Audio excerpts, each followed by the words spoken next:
Hello, so great to see you again. It's Judy from Coffee, Cookies, and Books. And what we're going to do today is choose my November TBR.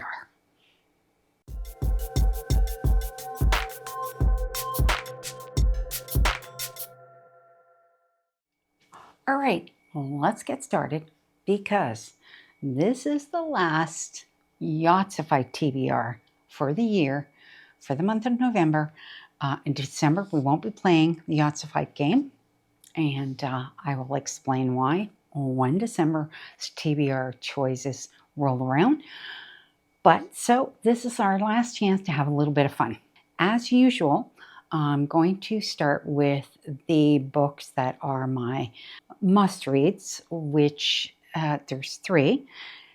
And these are for the challenges that I have going forward. So the first one is the last book that I have to read for my 25 must-reads for 2025. And that is Wild Eyes by Elsie Silver. This is the second book in the series. Now, I read the first one, got it around here somewhere. I don't have the nice version with the mountainscape or anything like that on it on the first one. But I did get this one and I did want to read it. I was sort of looking forward to this one because I did like the male character from the first book. So far, I haven't been crazy about any of Elsie Silver's books, and I've tried some of her backlist ones before and that sort of thing. Not a ginormous fan of her books, and that's probably because contemporary romance, it's got to really grab me, or just sometimes it just doesn't work for me. But we will try this one. This is, again, another single dad. So we'll give it a try. This is a rugged mountain town, seemed like the perfect escape from a life in shambles. But on day one, she ran full tilt into the world's hottest single dad, and now all her plans are ruined. So she is a country music singer, I believe. And he's one of the dads from, I think he's the brother of the girl from the first book. So, very much looking forward to this one. Like I said, I did like his character in particular from the first book. So, fingers crossed I like this one. Whether or not I continue with the series will depend on how I feel with this one. Although, if I'm going to be honest, the other 2 books in the series don't sound appealing to me, but we'll see where it goes. So that's this one. The next one I have is The Ballad of Never After by Stephanie Garber, which is the second book in the series. Now, this is another one. Didn't care for the first book. But this is on my buzzword reading challenge for the word never on the cover. So I thought it kind of fit. And that's not a super, super long read. And everybody said the second book is better than the first book. So we'll see. I'm leaving it open. I did have the entire set. Bought it as a set. So I'll give it a try. And then if I do like it, I'll continue on to the third book. At this point, everything's up in the air. Same with the Elsie Silver's series. It's like, whatever happens, happens. And the next one is, I think this is like YA or middle grade. I can't remember for sure, but it is A Wizard's Guide to Defensive Baking by T. King Fisher. I thought it sounded adorable, and it is the buzzword cover challenge for food or drink on the cover. And it's got this little gingerbread man down here on the cover. And it says, 14-year-old Mona isn't like the wizards charged with defending the city. She can't control lightning or speak to water. Her familiar is a sourdough starter, and her magic only works on bread. She has a comfortable life in her aunt's bakery, making gingerbread men dance. But Mona's life is turned upside down when she finds a dead body on the bakery floor. An assassin is stalking the streets of Mona City, preying on magic folk, and it appears that Mona is his next target. And in an embattled city suddenly bereft of wizards, the assassin may be the least of Mona's worries. So I thought it sounded adorable. Adorable. People are dying. I don't know about adorable, but I thought it sounded really good, and I wanted to give it a try. T. Kingfisher is hit or miss for me, but I don't hate the writing, her writing. The odd topic of the book hasn't appealed. This sounded really appealing. So those are all of the ones that are my must-reads. So it's time to get into our Yachtsified game with our first roll. All right, so we're ready for our November rolls. So just a reminder, this is what we picked for October. We had 6 squares filled, which is great. We did not have to use our free choice at the bottom, which is for an instance where we don't want to add another roll, and we can pick that spot at any time. So that is still open, which is great. So just a quick reminder, we have our 3s, 4s, 5s, and 6s. We have to roll minimum 3 of a kind to fill those spots. Then we have to do 3 of a kind on lows, which is 1, 2s, and 3s. 3 of a kind on highs, 4, 5s, and 6s. And we have our 2 Yachtsified, which are Yachtsified on a low roll and Yachtsified on a high roll. So that's all that's left. So it's going to be pretty tight. So who knows where this TBR is going to end, but fingers crossed that we can get away with as few books as we can. So as with all Yachtsified, we start with a minimum of 6 rolls and then go from there and add on if we have to add on. Hopefully we don't have to add on, which would be really nice, right? Okay, so let's do our first roll. What do we have here? We have 4s.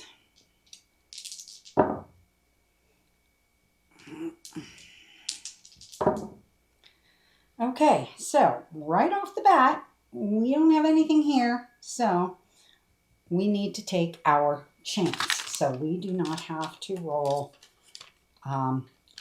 another one. We don't have to add another roll so far. So there we go on that, and let's pick our book.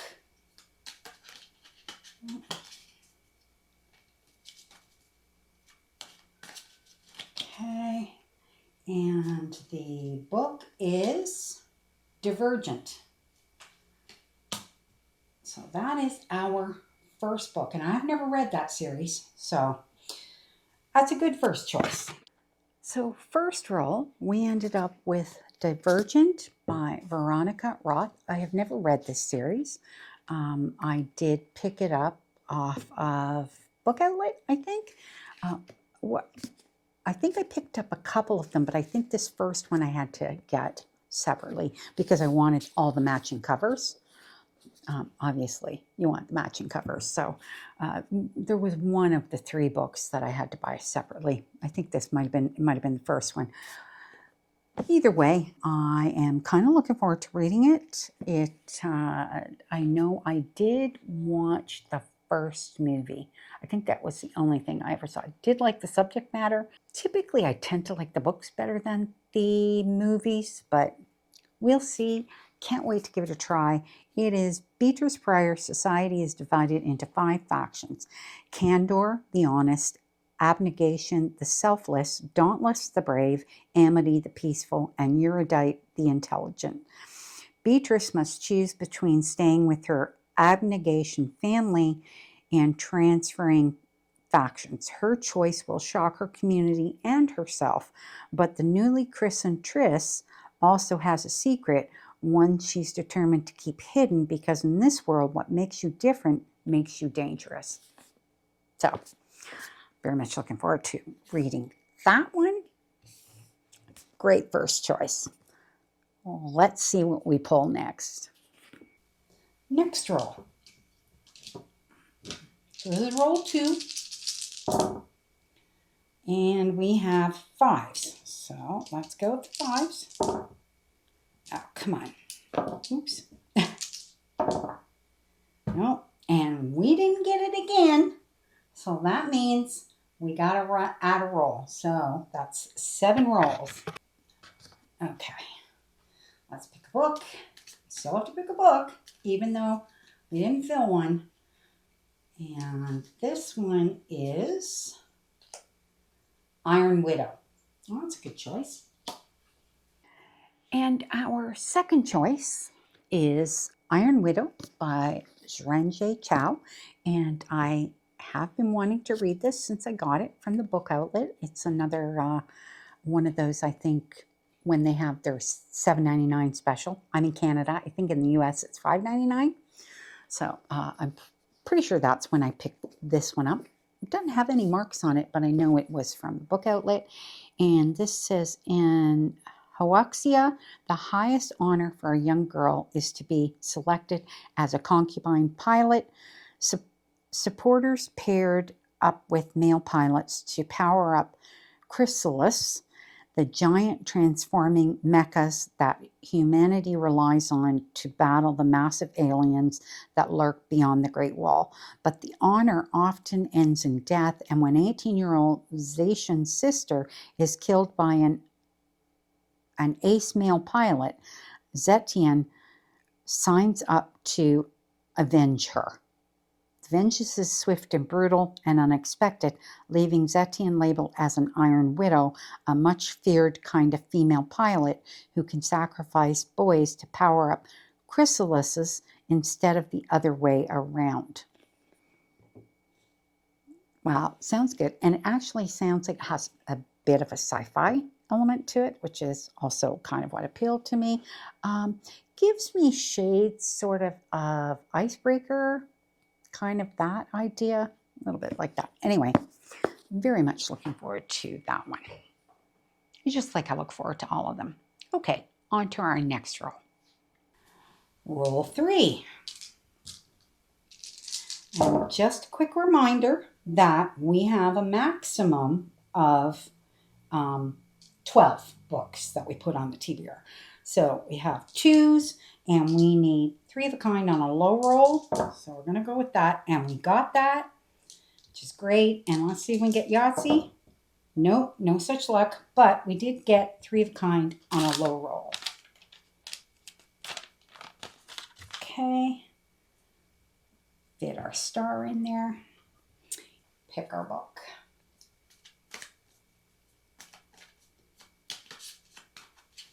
Okay.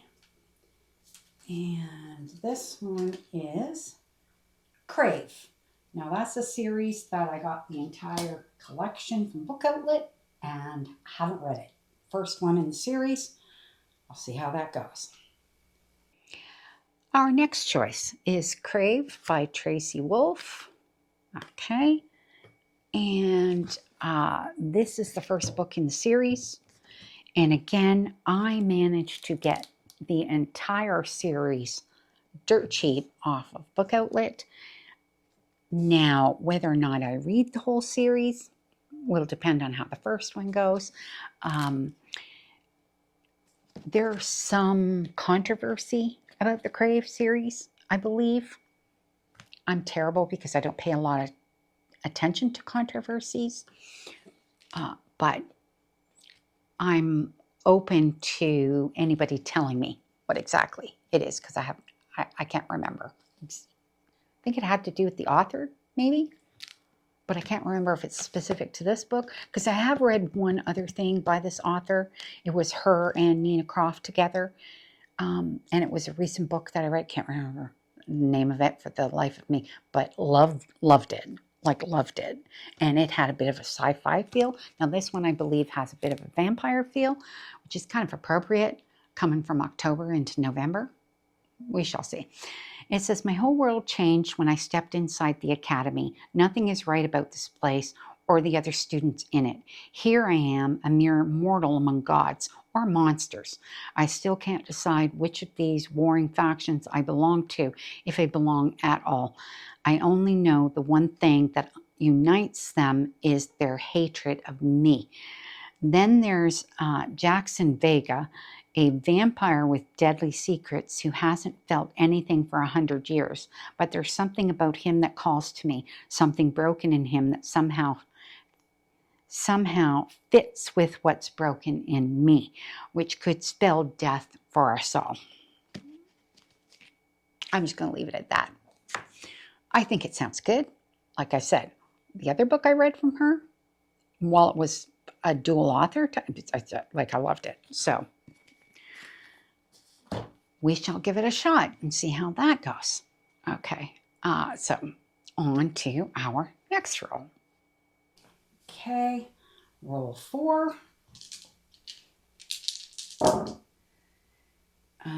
Threes, we need 3s.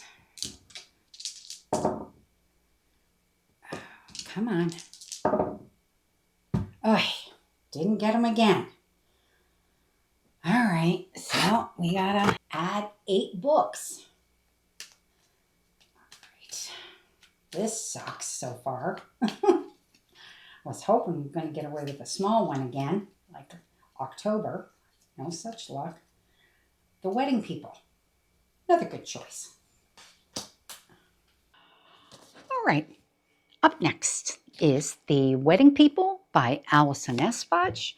And this book, one of my book of the months. I have had this one for quite some time and just have not gotten around to, there's the card, have not gotten around to reading it. Initially, I really wanted to read it, and then the more reviews I heard, the less excited I got about reading it, but it still sounds okay. It just sounds heavily literary fiction.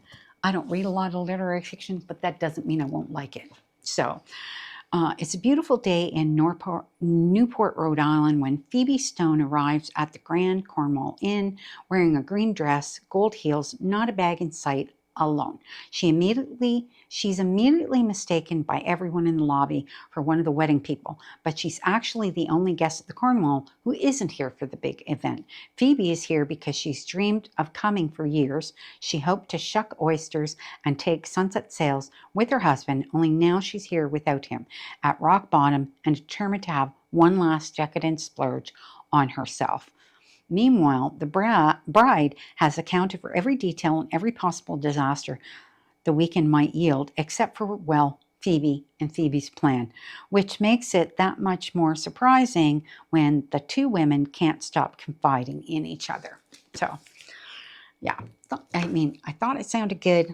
We shall see. I am open, I'm pretty open-minded about most of the books that I read, and I don't DNF a ton of books, but which of course, in my third quarter, it was obvious in that video that I really didn't DNF a lot in like a 3-month period. So I don't DNF a lot of books, and I don't actually give a lot of super low ratings. I am very much a 3-star and up kind of reviewer. So we'll see where this fits in with everything else. All right, we are on to our 5th roll. And now next roll is this. So we have 8 rolls now. So this is 5. Oh, goodness me. Let's just, I don't know. Like we have nothing. I'll pick a 5. Well, we had a 6, so we'll stick with 6s. See that? No, because that was a 5. So I'm cheating, but that was a 5 and it rolled over. So we have our 3 5s, and that's it. So 3 5s we have. I really didn't cheat because the 5 rolled over to a 6. So, and we're going to pop that in there. All right, and pick our book.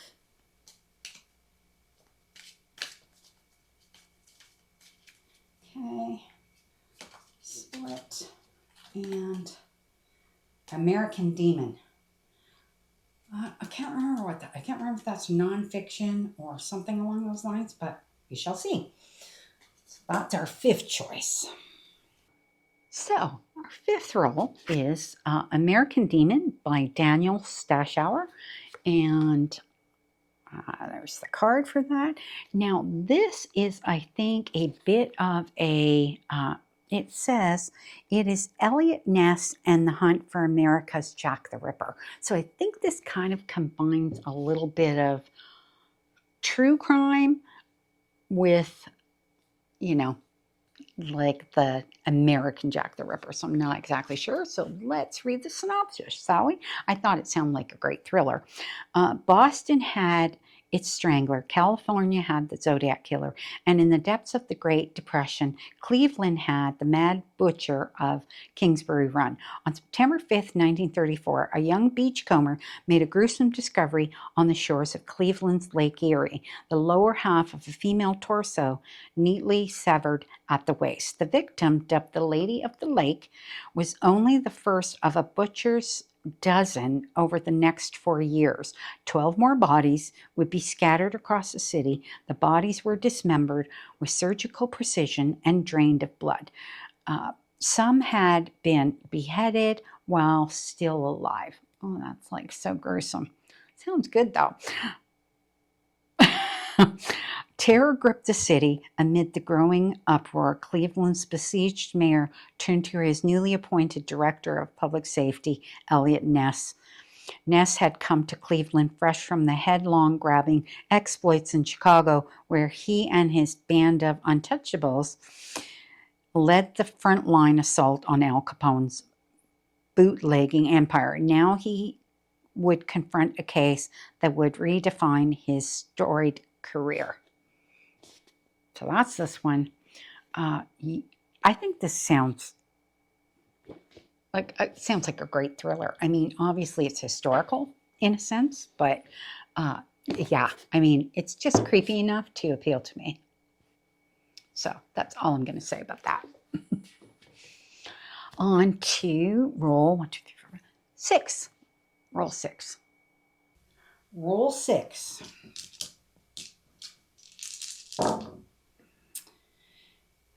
Still need those 4s, so we will pop those over there. Yep. And we got them. Yay! So we're going to fill those in right there. Yep. We got those. 4s. Woohoo. All right. Then what do we pick here? This is our 6th pick. Killers of a Certain Age. I think that's by Deanna Raybourn. I think that's who that's by. And our 6th roll, looks like we're going to have a few again. More than 6, which is our minimum, is a Killers of a Certain Age by Deanna Raybourn, and this one is another one I got from Book Outlet, and I've been wanting to try one of her books, so it was a good opportunity to grab one. Older women often feel invisible, but sometimes that's their secret weapon. They've spent their lives as the deadliest assassins in a clandestine international organization, but now they're 60 years old. 4 female friends can't just retire. It's kill or be killed. In this latest action-packed thriller by Deanna Raybourn, Billy, Mary, Alice, Helen, and Natalie have worked for the museum, an elite network of assassins, for 40 years. Now their talents are considered old school, and no one appreciates what they have to offer in an age that relies more on technology than people skills. When the foursome is sent on an all-expenses-paid vacation to mark their retirement, they are targeted by one of their own. Only the board, the top-level members of the museum, can order the termination of field agents, and the women realize they've been marked for death. So that's all I'm going to say about that. I think it sounds fabulous. Yeah, can't wait to read this one. This is like definitely going to go to the top of the list because this is one I've been wanting to read. Okay, on to our next roll. And roll 7. It's getting tight on what we can pick here. We don't need any of those. What do we need? 3s. We need a 3. And we got 1 there. Oh, look, we got 2 6s too. Let's stick with the 3s. Ugh. Gotta add a book. Well, that's 9 books now. Jeez Louise. It's always like this when it gets down towards the end. Gets pretty freaking tight. Okay.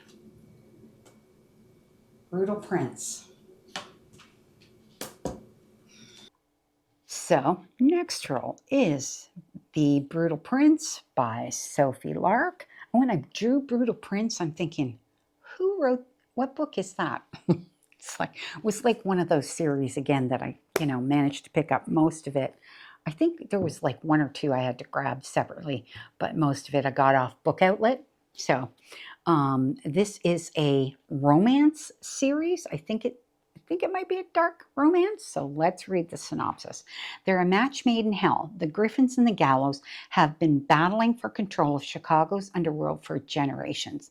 Their rivalry has always been flammable, but it reignites with a fury when Ada, the youngest and wildest Gallows sibling, crashes a party at the Griffin mansion and accidentally sets fire to the library. To stave off all-out war, her father quickly arranges a marriage between her and Callum Griffin, eldest son and heir to the Irish mafia. So it's mafia, obviously has a bit of a dark side to it.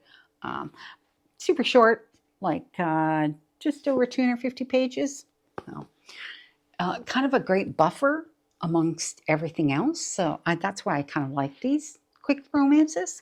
Yeah.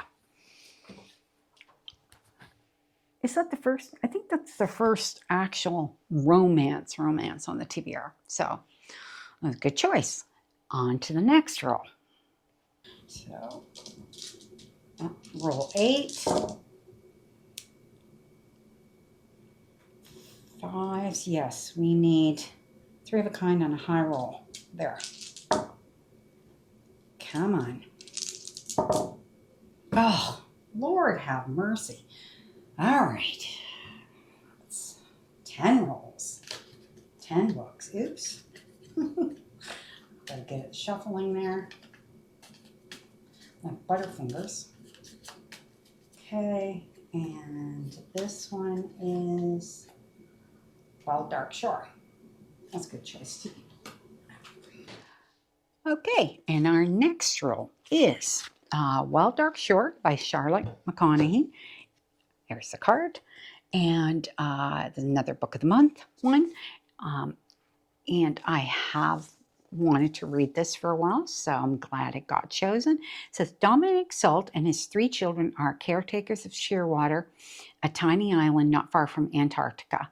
Home to the world's largest seed bank, Shearwater was once full of researchers, but with sea levels rising, the salts are now its final inhabitants. Until, during the worst storm the island has ever seen, a woman mysteriously washes ashore. Isolation has taken its toll on the salts, but as they nurse the woman, Rowan, back to strength, it begins to feel like she might just be what they need. Rowan, long accustomed to protecting herself, starts imagining a future where she could belong to someone again. But Rowan isn't telling the whole truth about why she set out for Shearwater, and when she discovers sabotaged radios and a freshly dug grave, she realizes Dominic is keeping his own secrets. As the storms on Shearwater gather force, they must decide if they can trust one another enough to protect the precious seeds in their care before it's too late, and if they can finally put the tragedies of the past behind them to create something new together. So the reviews I've heard of this one are kind of all over the place. I guess some people really love it. Some people really hate it. Some people are like, it was not too bad. Again, it's just a short read. What does it say here? How many pages? 300 pages. So we shall see how it goes. I mean, I think it sounds interesting. It sounds like it's got a little bit of romance, a little bit of literary fiction, maybe a bit of suspense. So, another good choice. And we're on to our next roll. Roll 9. 9. Jeez. Okay, 6s we go. And we got 3 6s. Let's see if we get Yahtzee. No, but we got 3 6s. Hopefully, we only have one more roll. Hopefully. Oops. Oh, I ripped my star a little bit, but it's fine. Okay, book.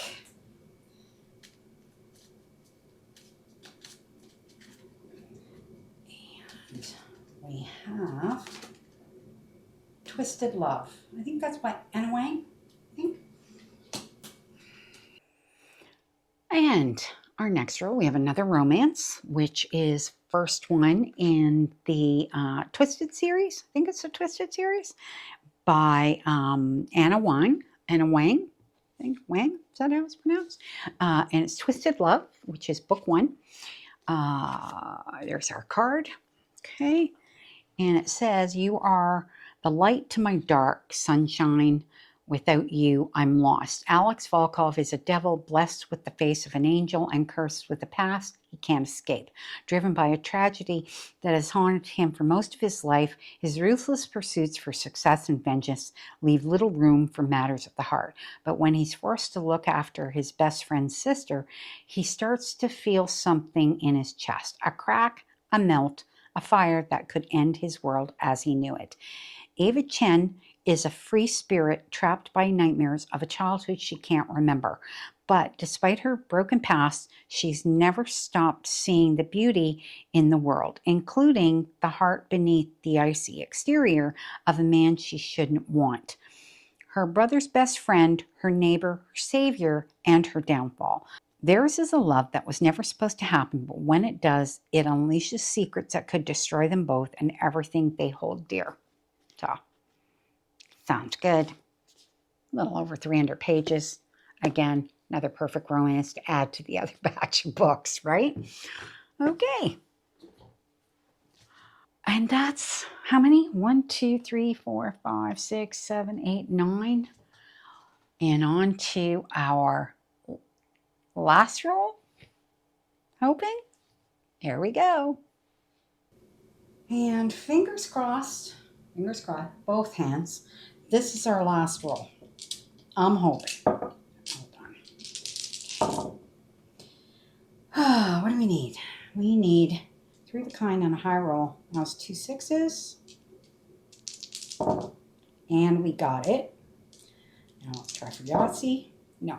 Okay, but we got 3 of a kind on a high roll, which is a beautiful thing. Would have liked to have completed something up here to get rid of those, one of those, but it did not work out that way. So this is our last book.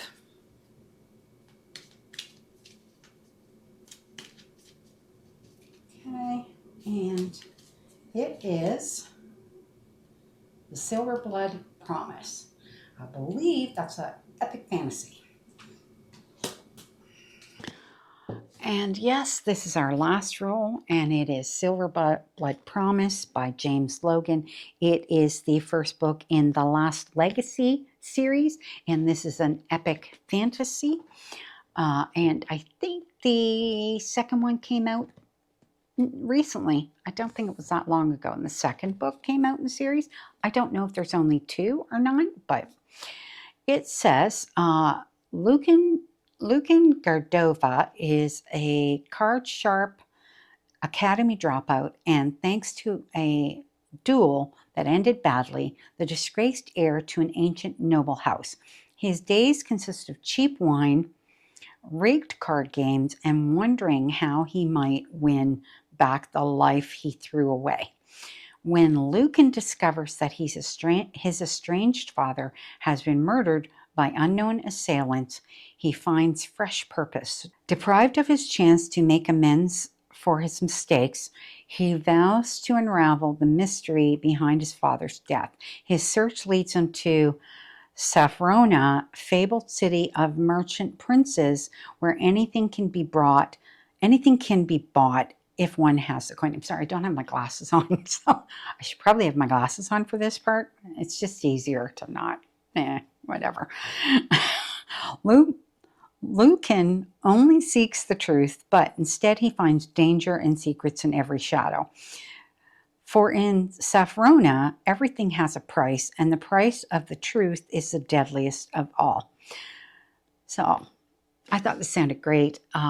There are a bunch of the people that I watch that read a lot of epic fantasy, have very much liked this one, enjoyed the storytelling in it. So this one is a little bit longer. I think it's 500 pages, and it's 500 pages of very small text. So this one is going to be a lengthy read, but I'm hoping I'm going to get to it. We do have a lot of fantastic books on the TBR. So we shall see. Now, as with every TBR, there's no guarantee that I'm going to read any of these in particular, but I do my best to read as many as I can. I mean, typically I read anywhere from 6 to 10 books a month, depending on how long they are and how intense the reading is in them. So we shall see. You know, I kind of grab them as I grab them. I like to kind of spread them out, you know, like I don't want to read all the fantasy together, don't want to read all the romance together, don't want to read all the thrillers together. So I interdisperse everything. And I find I have a much more enjoyable reading month. So that's going to be the plan with this. Outside of the 3 must-reads, those will get read. They still will probably get but they will get read. And I would like to say thank you very much to everybody who has subscribed to the channel, who has watched the channel over this last year of me starting BookTube. I enjoyed it very much and will continue to try to achieve 2 videos a week. I mean, that is my plan still going forward. I do a lot of shorts as well. I do find that that just brings in subscribers and brings more visitors to watch my longer form videos. So my plan is to keep doing this going forward. So now, as I mentioned, in December, we will not be doing Yahtzify. I will also be making some modifications to the Yahtzify game. So I'll do a separate video on that in December probably to give you a rundown on what's going to happen going forward as of January. And yeah, December is going to be kind of a mixed bag month, and you'll see what I mean. Again, it's going to be really great. You know, if any of you have read any of these books, would love to hear what you think of them, or if there's any that you're really interested. Again, always happy to hear from you. That's it. Thank you so much for watching. Again, I would really love it if you could like and subscribe to the video, and we'll see you in the next video.